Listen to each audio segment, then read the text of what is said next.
الحمدللہ وحدہ والصلاة والسلام علی من لا نبی بعد اما بعد۔ سامعین کرام، افطار میں جلدی کرنا چاہیے۔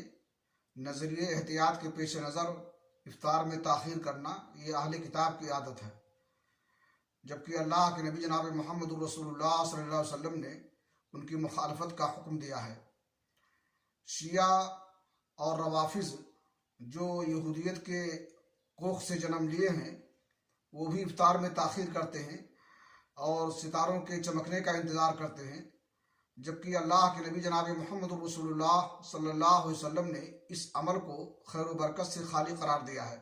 صحیح بخاری شریف کی حدیث ہے، رسول اکرم صلی اللہ علیہ وسلم نے فرمایا، لا یزال الناس بخیر ما عجل الفطرہ، لوگ ہمیشہ نیکی میں رہیں گے جب تک افطار کر لیں گے، جلدی کرتے رہیں گے۔